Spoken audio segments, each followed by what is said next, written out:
Jæja, góðan daginn og velkomin í hlaðvarpið Pæling. Ég heiti Þórarinn Hjartarson og komin til mín hann Heiðar Guðjónsson. Heiðar, verður kærlega velkomin. Takk fyrir kærlega. Hvað segirðu gott? Ég segir bara fínt. Það ekki? Jú. Góðu dagur og svona? Já, flesti dagar eru bara mjög góðir. Það ekki? Jú. Já. Það er leiðilegt að vera svartsýnn og ég hef líka áttað mig á því að það voru lítið upside í því að vera svartsýnn. Vegna þess að ef þú hefur rétt fyrir þér, þá kortið allt ömurlegt. Þannig að þú verður ekkert glaðari fyrir vikið. Já, þannig að það er bara betra að vera frekar bjartsýnn. Betra að vera bara sælir og einfaldir. Já. Það er alveg góða punktur, sko. Maður er einhvern veginn sérstaklega svona í sambandi við umhverfi. Þegar maður er með mikið neikvæða fólki í kringu sig, þá verður einhvern veginn allt töluvert erfiðara. Og það er bara svo margt fólk sem getur ekki hort björtum augum fram í tíman. Það er yfirleitt fólk sem ég er mjög ósammála. Það er miklu skemmtilegra eins og ég sagði að vera bjartsýnn og það er miklu uppbyggilegra. Þú kemur miklu meiri í verk og samfélagið verður miklu betra.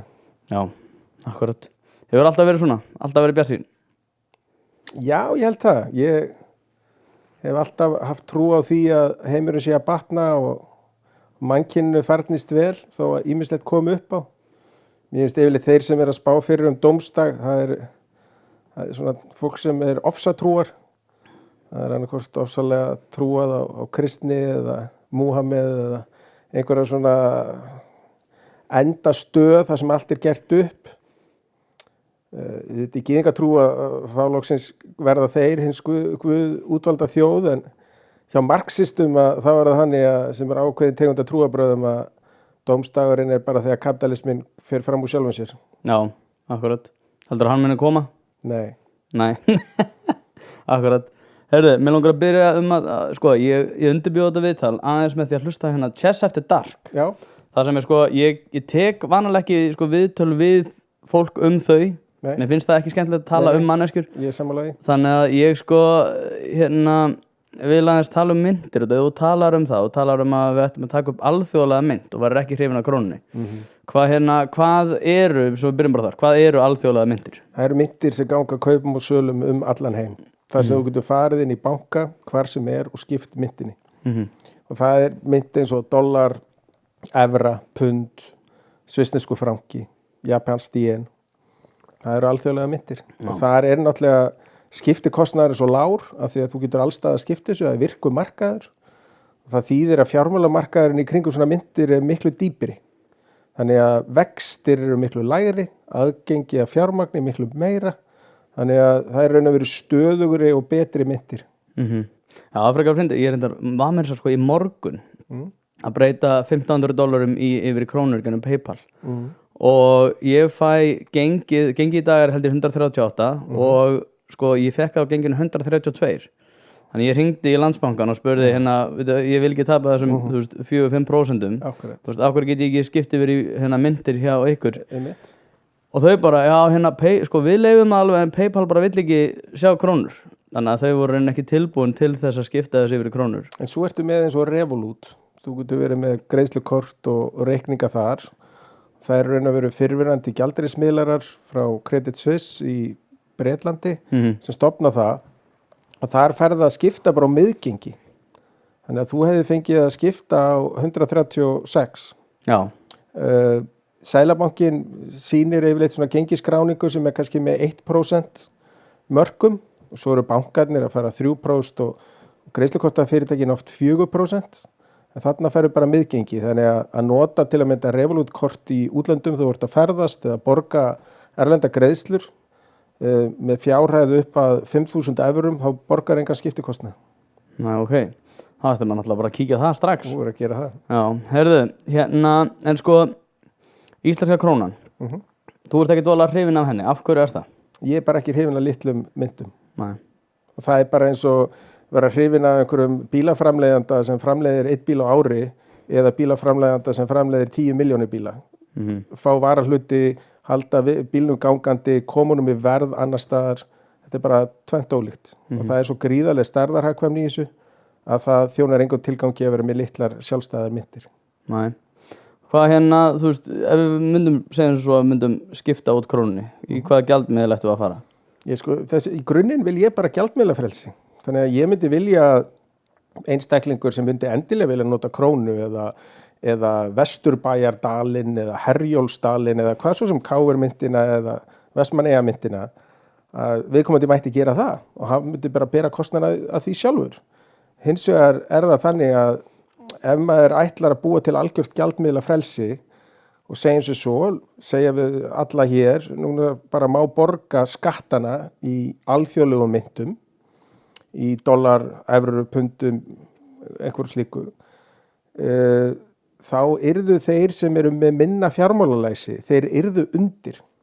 Þeir myndi ekki átta sig á því að skipta á sama tíma á einhverju eins og ég sem atvinnu af því að lesa í svona markaði. Og ég geti stórgrætt á þessu, en almenningur flestir myndu stór tapa á móti.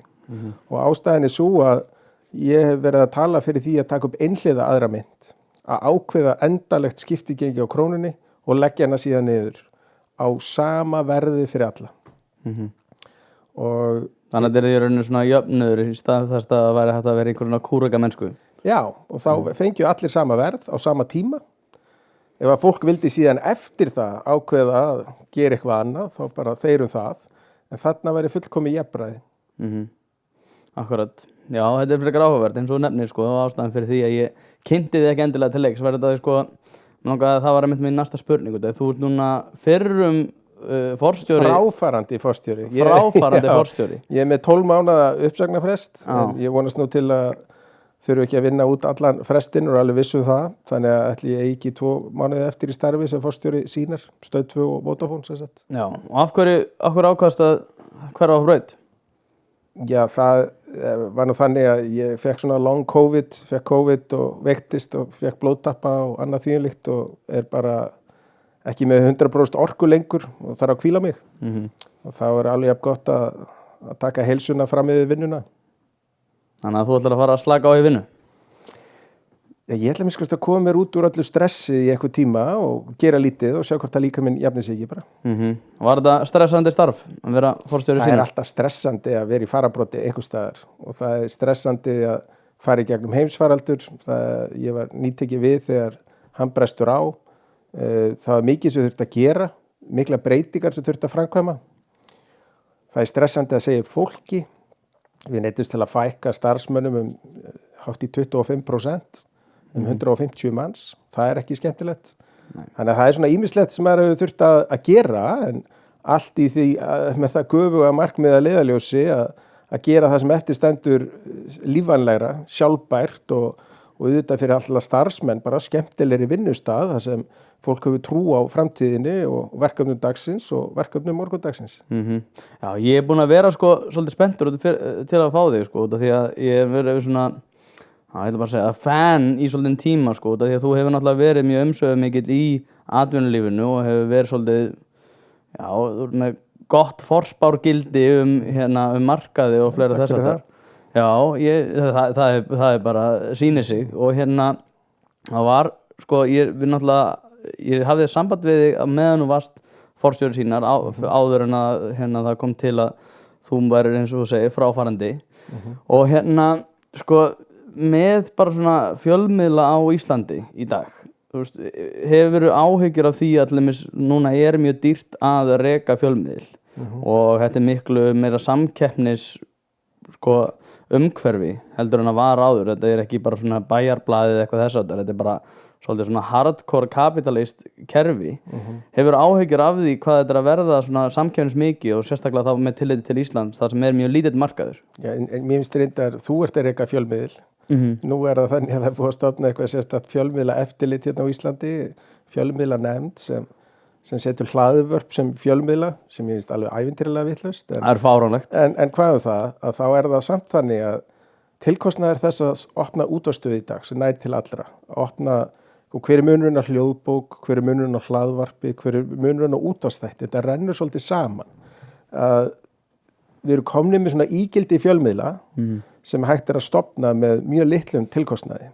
Hér áður fyrir þegar Ríkisútvarpið átti sitt dreifikerfi að þá vildu ekki hleypa neinum inn á það. Þannig að Stöð 2 þurfti að búa til sitt eigið sjónvarpsdreifikerfi, Bylgjan þurfti að búa til sitt eigið útvarpsdreifikerfi og svo framvegis. Þannig að þá var ennþá meiri tilkostnaður við að stofna fjölmiðla. Það sem hins vegar ég sammálaður með, það að þessi alþjóðlega samkeppni sem að koma inn, hún að breyta algjörlega stöðinni. Við út af fjölmiðlanefnd, út af lögum og öðrum sem við sem erum að reka fjölmiðla á Íslandi, við erum undir ýmsar skyldur svona sett að við erum með textaskyldu á erlenda efni, við erum með þýðingaskyldu og öllu sem við setjum frá okkur, við erum með talsetningaskyldu á barnaefni, við erum með alls konar ritskoðunarskyldu á hinn og þessu og við þurfum að gæta að ákveðnu lögum varðandi auglýsingar. Síðan borgum við skatt og skyldur á Íslandi. Við rekum fyrirtæki, borgum tekjuskatt, við borgum virðisaukaskatt, við borgum fólki laun sem borgar aftur tekjuskatt. Erlendu samfélagsmiðlarnir og erlendu efnisveiturnar gera ekkert af þessu. Þannig að ef við skoðum til að mynda bara Facebook, þeir borga engan virðisaukaskatt af auglýsingum sem er á íslensku og bara ætlaðar Íslendingum. Þeir þurfa ekki einu svona ritskoða bullauglýsingar að Stjörnusævar hafi grætt svo mikið á Bitcoin og þú eigir að gera þetta og hitt. Þeir þurfa ekki að vera með ritskoðun á falsfréttum eða einhverju slíku. Þeir eru undanþegnir þessu öllu. En svo er alltaf verið að setja ríkar og ríkari skyldur á innlenda fjölmiðla. Og það er alveg augljóst hvað gerist í framhaldinu. Það er að erlendu fjölmiðlarnir, þeir taka smá saman allan tekjustofnin frá Íslandi. Þetta getur maður sagt líka fleiri svona kannski geira heldur en bara fjölmiðlana vegna þess að það má segja að þessir alþjóðlegu risar, segjum bara Amazon og Google og Facebook og fleiri, að þeir taka alltaf til sín meira og meira af viðskiptum og verslun og þjónustu frá innlenda skattstofninum. Þannig að innlendi skattstofnin hverfur og þá spyr maður sig hver ætlar að standa vörð hagsmuni þjóðríkisins. Ég er ekki að tala hérna eins og framsóknarmaður sem vil bara veljum íslenskt af því að það er íslenskt. Ég er frekar að tala að þess konar samkeppnisumhverfi sem menn hafa búið til í dag að bera með sér dauðan fyrir íslenskt atvinnulíf. Íslenskt atvinnulíf það þarf bara að lækka skyldur, það þarf að lækka gjöld og skatta á það til að standi samkeppni við erlenda samkeppni. Annars er útséð hvernig fer. Já, ég er alveg sammálaðið með þessar kvaðir og eins og þú segir sko að sama tíma og við erum einhvern veginn að skilgreina allt sem fjölmiðla að þá erum við líka að reyna að setja kvaðir á alla sem að flokkast þann undir og það náttúrulega, ef við hugsum bara basic kvatastýringu, þá náttúrulega gerir það að verkum að það er miklu erfiðar að sinna þessum skildum og þá er að leiðandi muni þetta verða undir í þessu markaði. Og þetta er ótrúlega fyndið eins og segir sko að meðan ríkið er að setja þessar kvaðir þá er það sama meiði sko að tala hvað fjölmiðlar eru mikilvægir og þurfa að niðurgreiða í stað þess að gera bara starfsumhverfi eða sko eðlilegra. Já, og það er svona jafna leikin. En það er nú svona leikni hjá stjórnmálamönnum að stjórnmálamenn er yfirleitt fólk sem vill stjórna.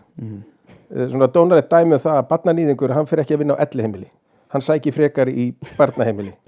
Ef við tökum annað dæmi fjármála einhver sveikari, hann fyrir frekar að vinna í banka heldur en að vinna á höfninni. Þannig að það þarf alveg að líta til þess að stjórnmálafólk er yfirleitt mjög stjórnlynt og hvernig nærðu meiri stjórn á kerfinu? Það er með að gera fleiri og fleiri háðara kerfinu og þú hefur ekki lögsögu yfir erlendum aðilum. Þannig að þá freistast fólk til að gera innlenda aðila að þurfalingum. Og það náttúrulega auðvitað kætir stjórnmálamenn eitthvað að aðrir neyðast til að leita til þeirra, neyðast til að biðja þá hjálp og þeim mun merkilegri þeirra að hjálpa. Frekar heldur en að þeir bara jafni leikinn, einfaldir regluverkið sem enginn mun klappa þeim sérstaklega fyrir, en hins vegar mun gera það að verkum að hagkerfið verður miklu hagkvæmara og nýsköpun miklu meiri.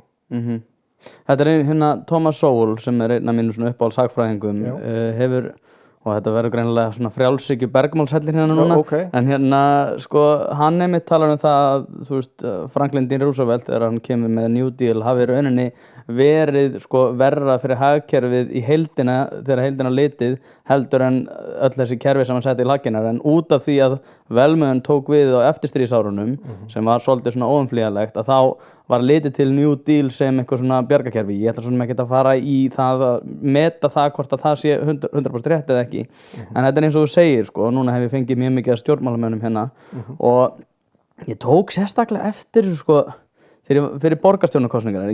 Sko, mér fannst það ekki að vera skemmtilegasta efni sem ég skapaði en það gaf mér ótrúlega mikla sýn á svona stjórnmál og mér finnst svona ég vitna mjög oft í þessi viðtöl út af því að þá sko til dæmis bara með húsnæðismarkaðinn og leikskólavandann sem núna alltaf virðist vera algjört klúður en þetta tvennt var eitthvað sem að sko allir stjórnmálamenn sem að hérna voru að sækjast eftir því að komast inn á borgarstjórnarstigið var bara sko ef þú hleypir mér í þetta mál þá reddast það í fyrramálið og ég var bara eitthvað, hvernig ætlar að fá aðföngin, hvernig ætlar að fá rávöru, hvernig ætlar að fá vinnuafli, hvernig ætlar að fá þetta allt fyrir til dæmis bara það að skapa hérna húsnæði það er bara, ég redda því og ég skil ekki einu sinni hvernig og það er eins og þú segir sko það er eins og... En kjósendur fá alltaf það stjórnmálafólk sem þeir eiga skilið þeir kjósa svona skyndilausnir sem engir innistæða fyrir trekk í trekk og verðast aldrei ætla að læra því.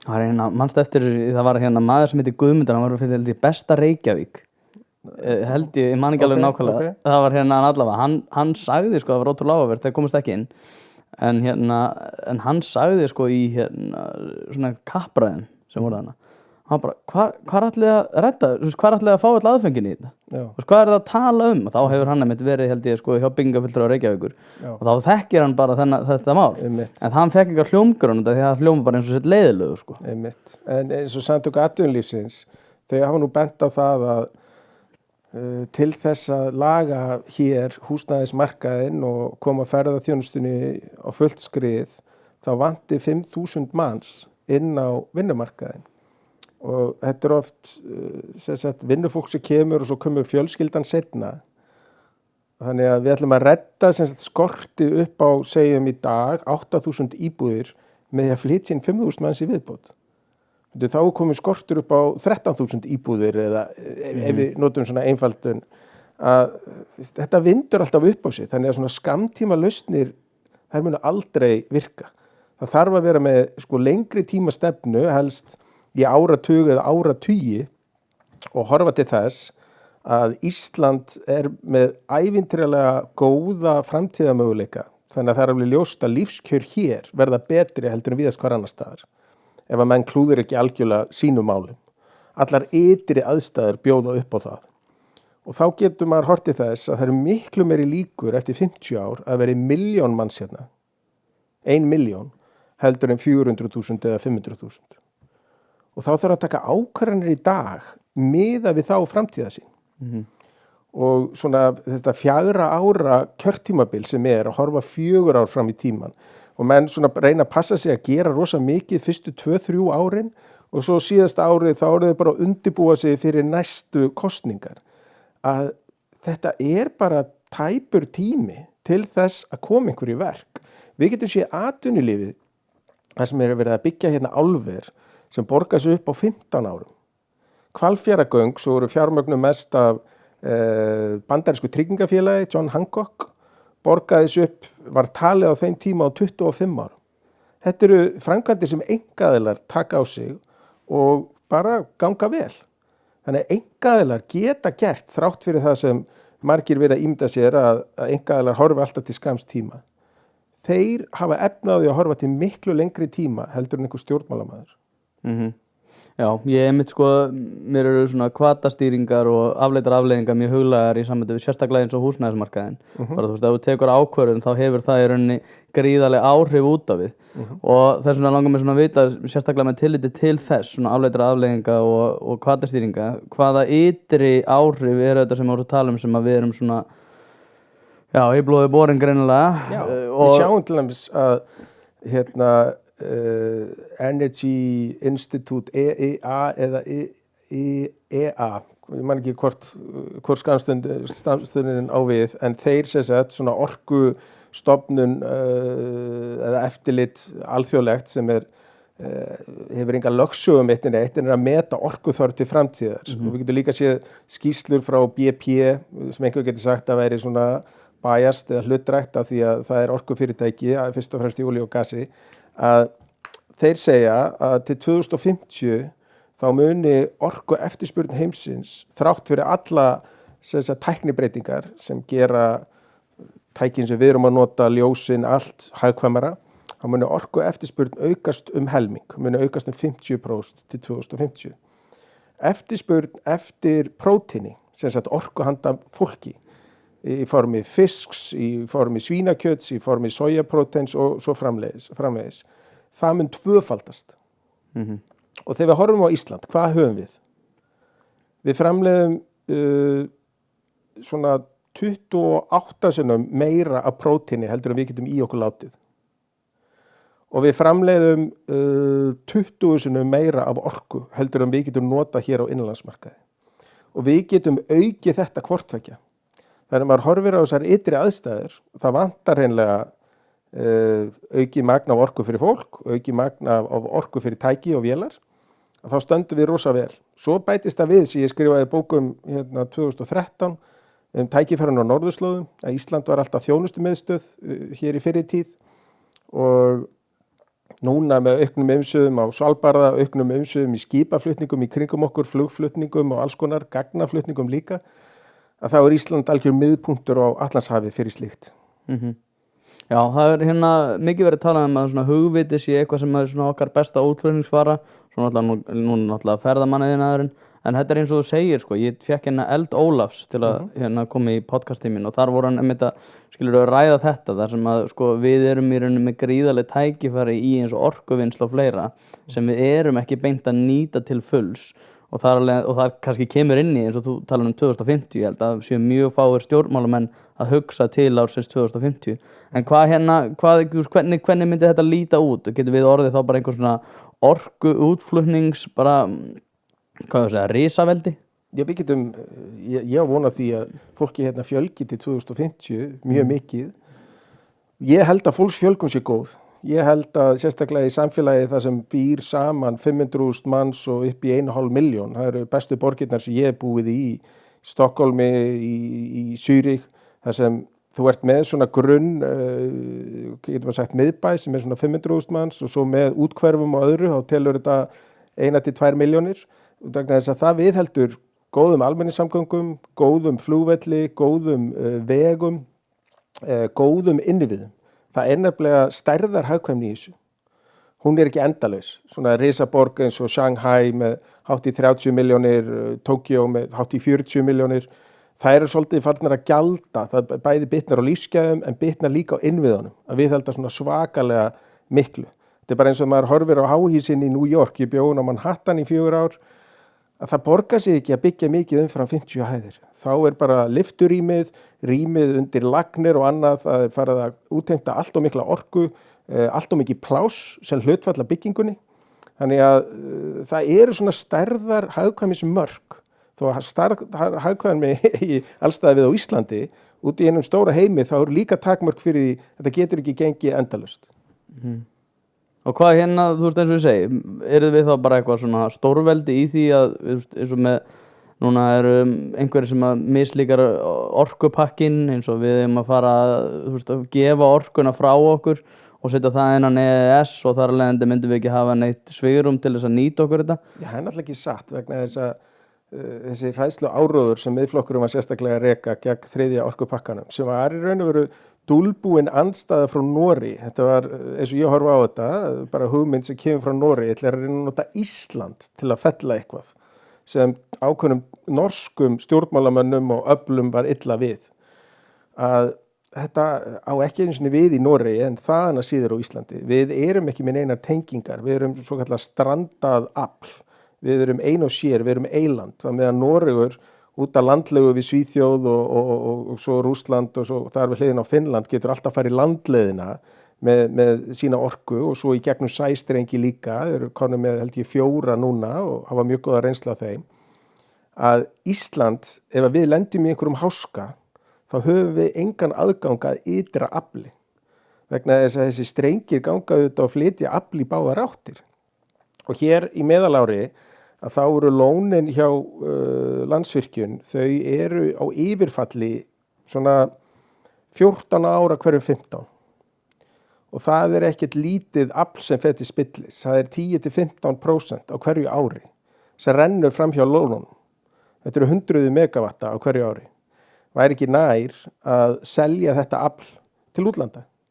Og síðan ef eitthvað kemur upp á, þá höfum við alltaf aðgang á því að flytja aftur inn. Og það annað í kringum þetta vegna þess að svona uppistöðulón, að þau eru miklu meira heldur en bara aflgjafi, þau eru líka ígildi batterís.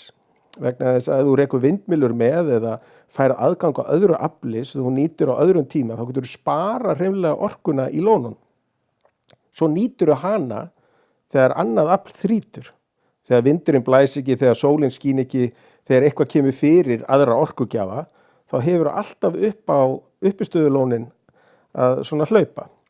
Þannig að mér finnst við vera að búa til svakalega sóun með því að selja orkuna úr uppistöðulónum eins og hún sé kjarnorka, eins og hún sé orka sem kemur úr jarðvarmavirkjun eða kjarnaofni.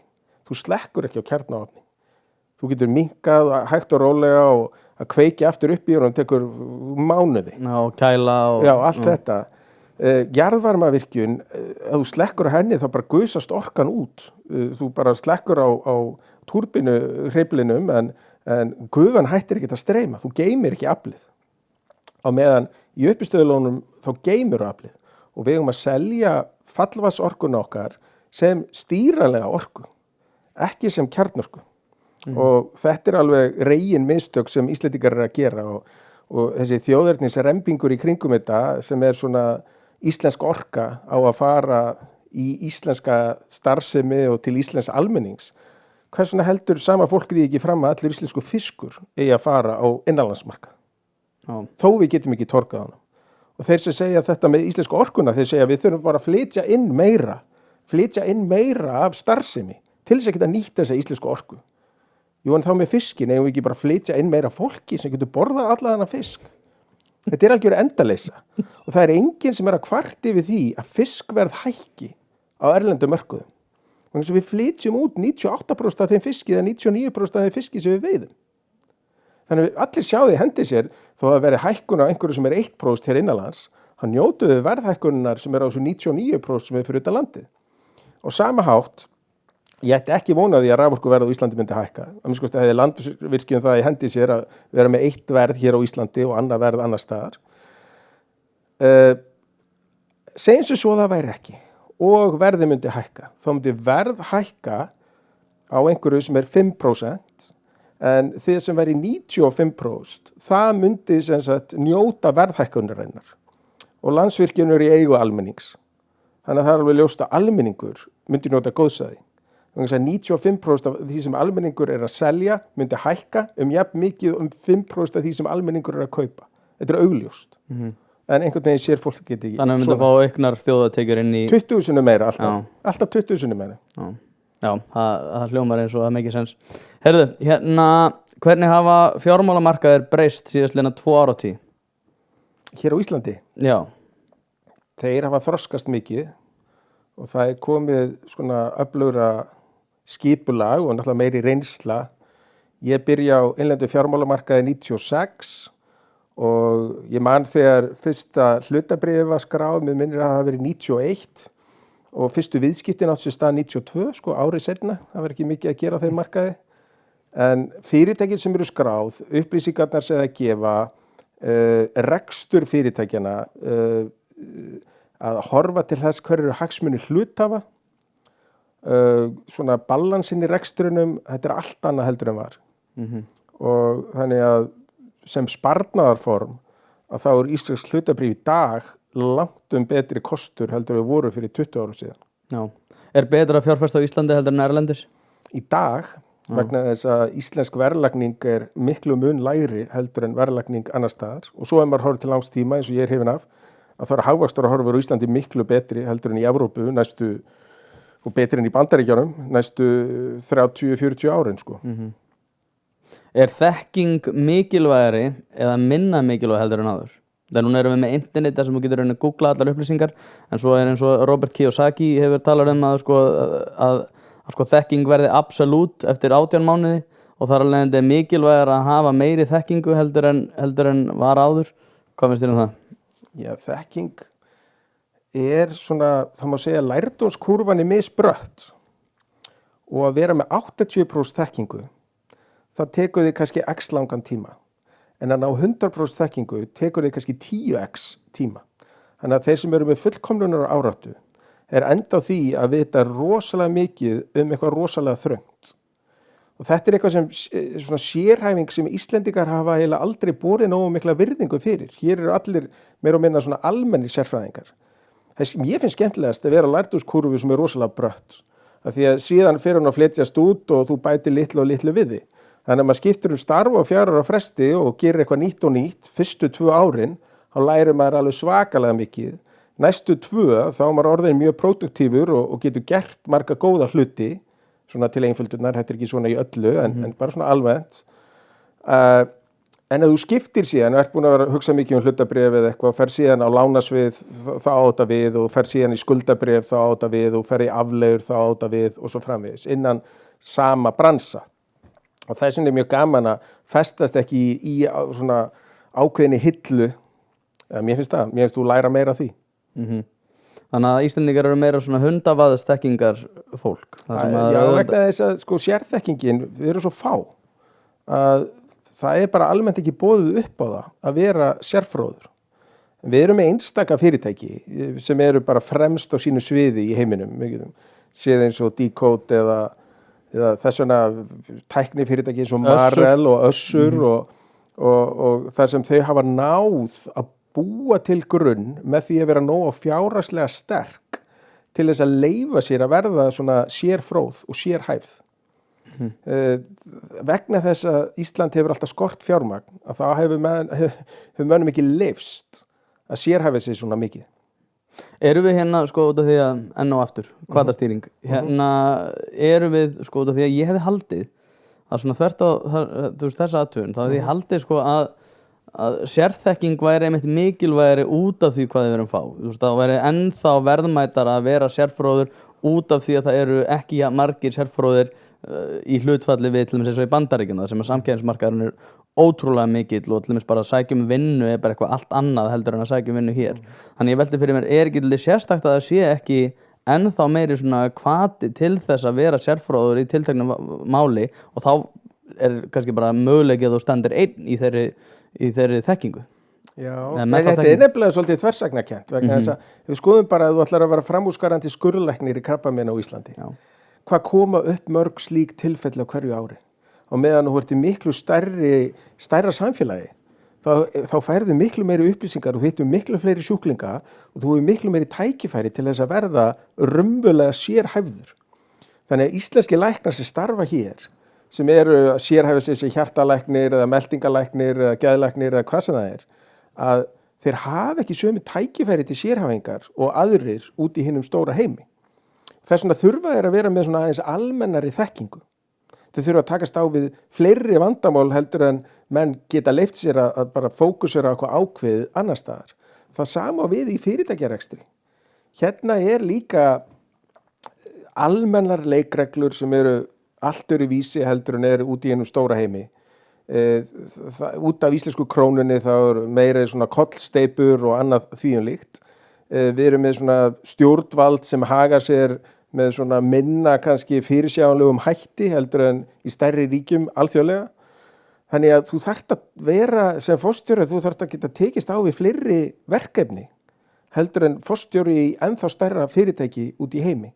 Síðan getur við tekið eitthvað svona ákveð mjög þröngt að framleiða eins og Svisslendingar eru frábærir í, að vera mjög sérhæfðir, að framleiða einhverja ákveðna tegund af mjólkurmassa sem er bara notaður í súkkulaðiframleiðslu, bara hjá þessum 5-6 súkkulaðiframleiðendum í heiminum. Og ástæðan fyrir því að svoleiðis sérþekking byggir upp er vegna þess að þeir eru mjög nálægt stóru markaðssvæði.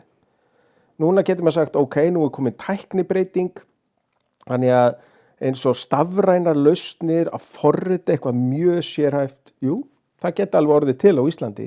En það er spurning sko, hvernig er umhverfið, hvernig er aðgangur af fjármagni og hvernig er sko stuðningsnetið, hvað er mikil hefð fyrir svona uppbyggingu, hvað eru margir lögfræðingar sem kunna á intellectual property bara upp á einkaleyfi og annað þýðinlíkt hér, hvað eru margir fjármálamenn sem skilja þetta og geta aðstoðað, hvað eru margir sem kunna sölu á svona. Þetta eru svona stoðnet sem eru til í Kísildalnum, eru til í Evrópu á ákveðnum stöðum sem gera svona nýsköpun miklu auðveldari en ekki til hér.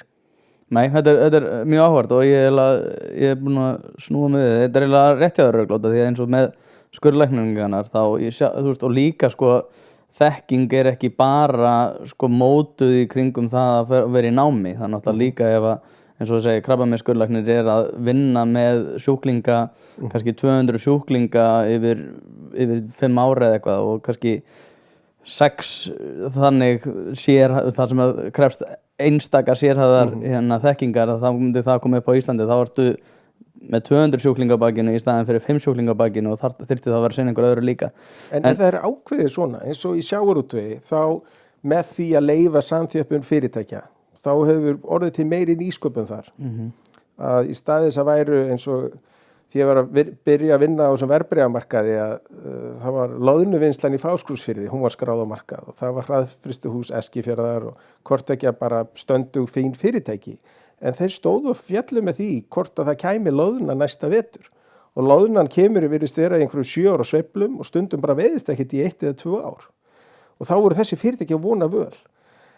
Þau höfðu þar að leiðandi mjög takmarkaðan tíma til að safna peningum til þess að uppfæra hjá sér flotan, uppfæra hjá sér frystihúsin, uppfæra hjá sér geymslurnar. Þannig að þau getu unnið meira verðmæti úr auðlindinni. Þau voru svolítið föst bara þarna.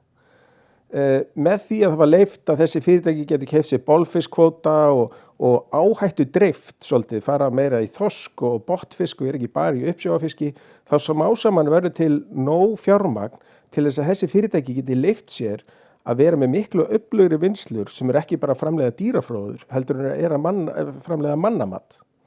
Og það verður miklu meira úr þessu.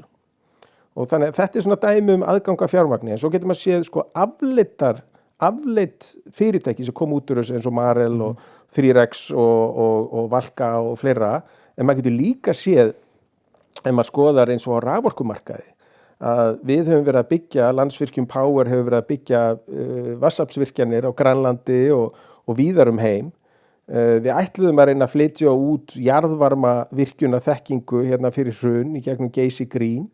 Það fyrirtæki mistókst, en það voru aðrir sem tóku þetta áfram eins og þú myndist á eld í gegnum Enex, ef ég mann það rétt, að þeir náðu samstarfi við Sinopec í Kína og náðu að gera raunverulega verðmæti úr þessari sérþekkingu. En þannig að Ísland á alveg sérþekkingu, það er spurning hvort að Ísland kunni að selja hana. Og almennt því að horfa á Íslendinga, án allra fordóma, mér finnst Íslendinga frábærir, að þá þeir ekkert sérstaklega góðir sölumenn. Nei. Og að hugsa nógu stórt í alþjóðlegu samhengi að ná einkaleyfum, að hugsa þetta alla leið. Það eru aðra þjóðir eins og Svíar, Norðmenn og Danir sem eru betri en við í þessu. Ég var að tala við hérna Árna Helga núna í síðasta þætti, þar sem við vorum einmitt að ræða sko, svona íslenskan kúltúr og hvernig svona er í samanburði við annar staðar og maður eins og hann var að lýsa fyrir mig þegar að vinna á Mokkanum að þá þurfti hann að fá eitthvað álit einhvers ráðherra eða í Bandaríkjunum eða sem sagt secretary of eitthvað, skiptir engum máli allavega og þá var hann einmitt bara þá tók hann bara upp tólið og hélt að hann myndi fá beina línu og það er eins og sko boðleiðin til dæmis á Íslandi er til dæmis, ég meina ef þú þarft að tala við forstjóra einhver risafyrirtækis þá bara sendur hún á línu eins og ég gerði við þig og fleira þess aftar en sko í Bandaríkjunum er þetta bara eitthvað allt öðruvísi og kemst ekkert í beina línu á forstjóra risafyrirtækis eða Joe Biden eða eitthvað þess aftar bara með einu einföldu e-maili og þar alveg endi eigum við svolítið erfiðara með að svona átta okkar á stærð heimsins og eigum að kannski til að vera stóri fiskar að lítið tjörn og það er kannski þetta sem að spila allir inn í þetta. Og þetta á við sko eiga samfélög, bara almennt. Og eitt samfélag sem ég átti viðskipti í sem er ekki eiga, eða í Finnland, en enginn í kringu þá tala það tungumál sem þeir tala og þeir líta svolítið á sig sem eiland, líta ekki á Svía sem sérstaklega vini sína og þaðan að síður Rússa eða Eista og þeir eru bara þarna og að eiga viðskipti við þá. Þeir eru alltaf hugsa fyrst hvað er þessi að reyna að svindla mér hvað vill hann? Og þó að sko minnumáttarkennd Íslendinga brjóti stundum út í einhverju mikilmennsku brjálæði, að þá einhver svona minnumáttarkennd, bara byrju hvers vegna þessi aðili hér? Hvað vill hann mér? En svo líka þessi minnumáttarkennd í svona alþjóðlegum viðskiptum oft, að þá byrjist hún fram í því að við látum allt og gefum allt og mikið eftir. Og við stöndum ekki nógu fast á okkar. Það kom nú aldeilis í ljós hérna eftir hrun í þessum ömurlegu Icesave umræðum öllum og samningum og líka í framhaldinu af því í uppgjöru við erlendu kröfuhafana sem áttu öll lánin á föllnubankana, að þar var minnumáttarkenndin alltaf drepa hérna á Íslandi. Og varðandi svona íslenska lausnir að það alveg hægt að gera hlutina mjög vel og það hægt að fara fram og eitt dæmi það Siggi með Skýr, kunningi minn og vinur, að það tók hann einhver 13 ár að gera fyrirtæki sem það eða 15 ár, þannig að það var loksins endalega selt. Mjólkursamsalan var búin að reyna þetta mjög lengi og kom ekkert út í því, en einn aðili með frumkvæði, svona veldur hver og heldur og menntaðir í Bandaríkjunum, hafði unnið hjá Deloitte, útskrifaður úr Columbia með MBA, hann hafði rétta sýn á þetta. Þorði að fylgja þessu nógu langt eftir til þess að þetta varða 20 milljarða fyrirtæki. Hérna, sko, svo við spilum þetta aðeins inn á pólitíkina. Er pólitíkin að gera nóg til þess að, sko, hvað var að segja, framfleyta þessu nýsköpun umhverfi? Því að það mjög vinsælt meðal stjórnmálamanna að tala hvaða nýsköpun sé algjörlega frábær hér á Íslandi og Rannís að klappa sér á baki fyrir það að vera að standa undir öllu og fleira þess að þar. Hvað hérna, og þú veist, sem maður sem að þekkja hans inn á svona tæknimarkaði, er Íslands stjórnvöld að gera nóg? Sko, Íslands stjórnvöld yfirleitt að einbeita sér af röngum hlutum. Það einhvern veginn að stjórnvöld, þeim finnst peningar skítugir. Þeir skilja ekki verðmætasköpun. Þeim finnst óþægilegt að sitja á fundi með einhverju fyrirtæki og tala framgang fyrirtækisins. Hérna var bandarískur sendiherra sem hætti og það var svona hádegisverður sem hann hélt og bauð einhverju fólki sem hann hafði líka vel við hér og þar var ég og fólk úr utanríkisþjónustunni og viðkomandi var bara að skamma íslensku utanríkisþjónustuna fyrir að sinna ekki nógu vel fyrirtækjum, sinna ekki nógu vel viðskiptum. Þeir væru fyrst og fremst að hugsa menning og listir vegna þess að það svo óumdeilt. Hver vill ekki menning og listir? En á Íslandi halda einhverjir að ef að stjórnvöld hjálpa til við að setja á fundi eða koma á viðskiptafundum út í heimi, þá séu þau einhvern veginn að draga taum eins umfram annars, sem algjörlega galið. Og það sé eitthvað skítugt við það að hjálpa atvinnulífinu. Og ef maður skoðar hvernig viðhorf almennings hér, viðskiptaráðið í Kaupmannahöfn eða verslunarráðið í Kaupmannahöfn, þeir hafa gert svona kannanir. Trúa Danir því, og við höldum einhvern veginn að Danir séu svo miklu sósíalistar, trúa Danir því almennt að atvinnulífið skapi verðmæti. 85% Dana trúa því. Á meðan á Íslandi þá næri þetta ekki eins og yfir 50%. Og Danir, þeir eru algjörir meistarar í gegnum sína svona viðskiptaskrifstofur að hjálpa dönskum frumkvöðlum, dönskum fyrirtækjum, koma á viðskiptasamningum, hjálpa til við hitt og þetta. Og þar af leiðir að Danir, sem náttúrulega bara út nári af Þýskalandi, þetta pingulítið land, ef maður tekur Grænland í burtu, þá fer það úr því að vera 113. stærsta land í heimi í að vera númer 130 og vigtar ekki neitt. En þeir ná framúrskarandi árangri í bara viðskiptum alþjóðlega. Ekki síst vegna þess að það róa allir í sömu átt. Og hérna eru stjórnvöld, þau einhvern veginn svo feimin við atvinnulífið. Það var meira að segja fyrir hrun. Að eftir hrun, þá var þetta náttúrulega eins og atvinnulífið væri holdsveikt. En meira að segja fyrir hrun, að það þótti fínna að halda kokteil út í heimi og fagna einhverjum listmálara sem var að opna sýningu þá hann ekki selt eitt einasta verk. Frekar heldur en að reyna að hjálpa Össuri við að koma á einhverju viðskiptasambandi eða opna einhverja dyr, gagnvart einhverjum fylkisstjóra eða einhverjum aðila sem stóði vegi fyrir frekari framgangi á því sviði. Þannig að þetta hefur ekkert breyst síðan í hruninu? Eða síðan fyrir hrun? Þetta hefur versnað bara núna og þetta var verra heldur að var. Ég flutti Bandaríkjunum 99 og þetta bara versna stöðut síðan þá. Hvað er hægt að gera í þessari stöðu? Og það er sko, þetta er frekar fyndið út af því alltaf þegar ég er að tala til dæmis eins og við Gunnar Smára, vinn minn og fleira þess að þar og þá, þú veist, ég kalla mig bara frjálshyggjumann út af því að ég tel að markaðurinn sé betur til þeirra fallinn að auka verðmætasköpun heldur en, einmitt eins og segir, fólk sem að velst inn, heldur en hann og líka fólk sem velst inn á 4 ára fresti að þau sé allt inni með þá sérþekkingu sem að krefst þess til þess að ná framgangi á alþjóðaviðskiptamarkaði. Þannig að ég velti fyrir mér sko, hvað er það sem að þú telur sem svona, umfangsmikill í viðskiptum, hvað þarf að gera í þessu? Hvað þurfa stjórnvöld að gera? Er það bara að stíga til hliðar? Þið þurfa bara að viðurkenna að stjórnvöld skapa umhverfi, skapa ekki verðmæti, ein og sér.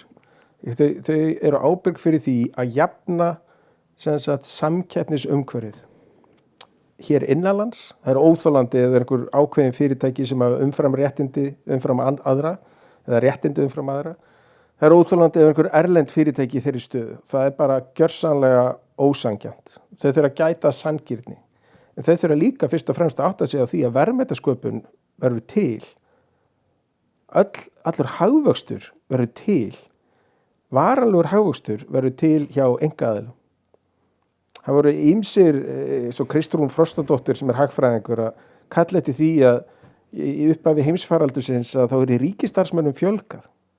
Og hvað átti síðan að gera þegar heimsfaraldurinn gekk yfir rekað á alla? Og hvað átti þau þá að gera?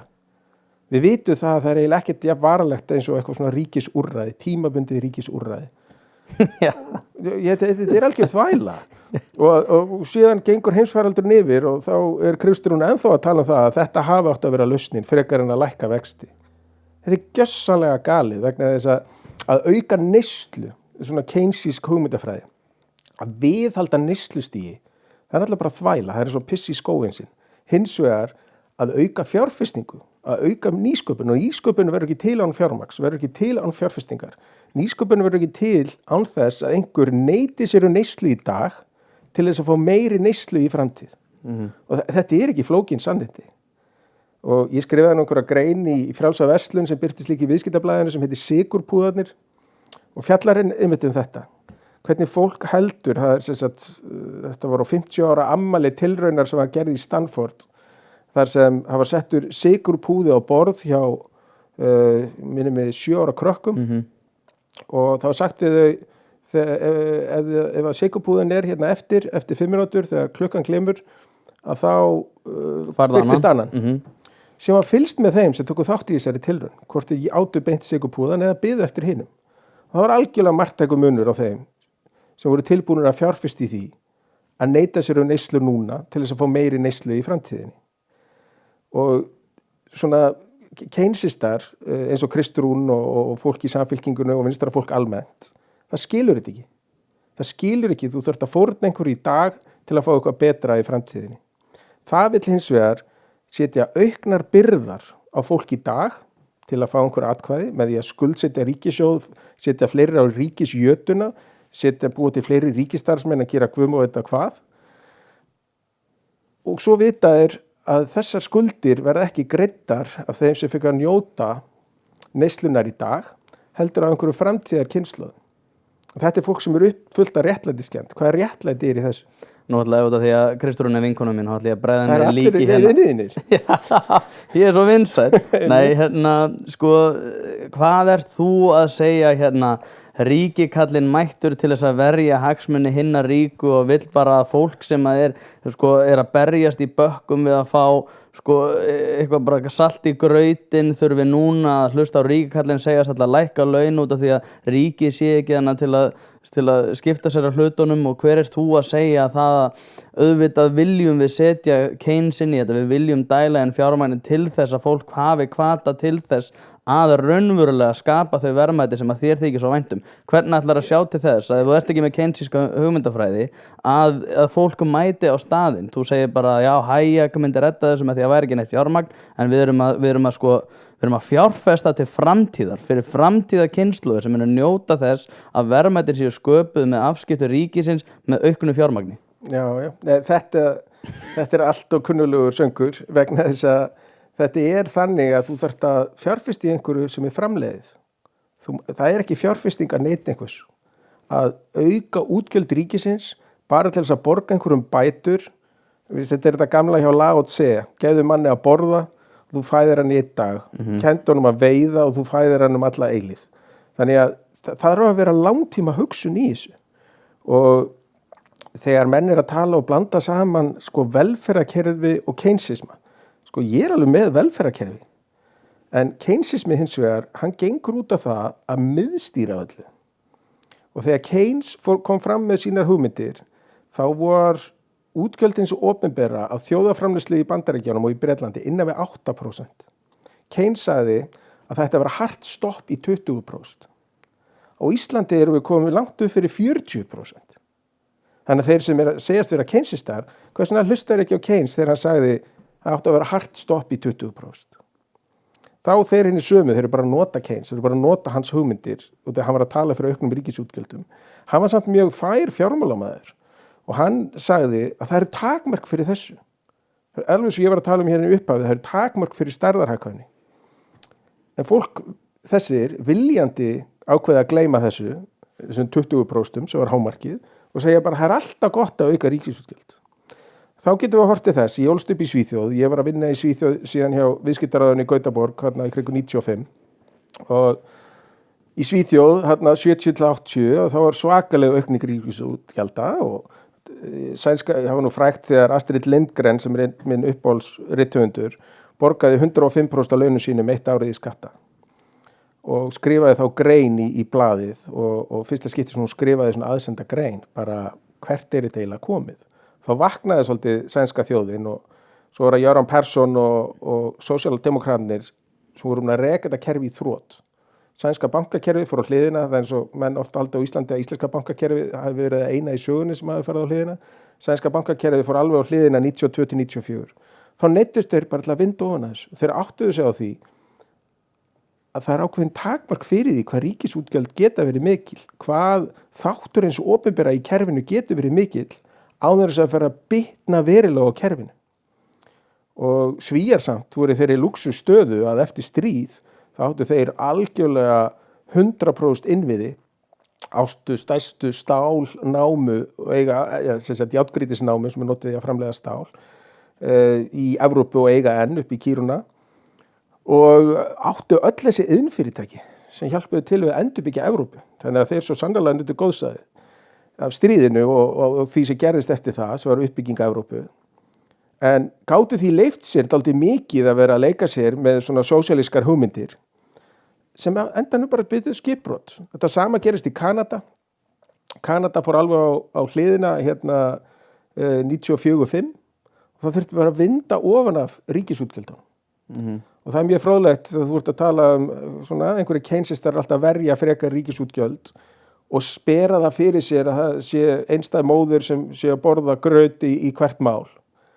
Að það veri bara ennþá fleiri einstæða maður að borða graut í hvert mál ef að hugmyndi þeirra fengju fram að ganga. Já, ég er einmitt að þetta er sko, þú veist, hvar þú setur inn fjármagn er miklu mikilvægara heldur en sko bara að dæla fjármagni, minna eins og ég gagnrýndi seðlabankastjóra til þegar hann í rauninni lækkaði sko vexti sem ég er í grunninn ekki á móti en án þess að setja einhvers konar kvaðir á til þess að lántöku ungs fólks og fleira þess að það var mjög vanhugsað og ég held ég nefni þetta hver einasta hlaðvarpi. En hérna, mér langar aðeins að sko, svo við förum aðeins í grunninn á öllu því sem við erum búin að tala um. Og því ég heyrði tala um Jonathan Haidt og ég vissi ekki að það ég hitt ekki marga Íslendinga sem að lesa Jonathan Haidt en þú, sko, Coddling of the American Mind er náttúrulega vinsælli bók en þú talar um Righteous Mind og það er önnur bók sem heitir Conflict of Vision sem er grunninn sama bókin sem er Thomas Sowell og mér langar að tala um þetta sko í sambandi við réttindi og skyldur ungs fólks. Sko núna er ég sammálaður að fólk í dag er miklu meira að hugsa um réttindi frekar en skyldur. Það er að segja svona ábyrgðarlausa réttindi þar sem þau þurfa ekki að gefa neitt á móti. Hvað finnst þér svona út af því að ég til að þetta sé undirstaðan á öllu því allir þeirri velmegun sem koma til er þegar ef að ungt fólk hefur hvata og svona vitund það hvaða skyldum þau þurfa að gegna til þess að viðhalda réttindum sérstaklega til framtíða kynslóða. Hvað er svona það helsta sem þér þykir þurfa að breytast í þessum efnum? Það er í raun og veru skólakerfi. Þar er alltaf verið að tala um réttindi, það er aldrei talað um skyldur. Það er alltaf verið að gefa afslátt á öllum skyldum. Í dag, þegar ég álst upp í Svíþjóð, þá var svona tilraun í gangi. Móðir mín og tvíburabróðir míns, hún var kennari og við lærðum að lesa. Áttum eldri bróður, fluglæsir, hún var 5 ára. Byrjum í skóla þar og til þess að öðrum börnum í bekknum liði ekki illa, þá máttum við ekki lesa. Við þurftum að segja bara A, B, C. Við máttum ekki eins og lesa í hljóði. Það mátti enginn vera að nýta sína hæfileika. Það átti allir að vera jafnir. Og maður spyr sig, hvert leiðir svona kerfi?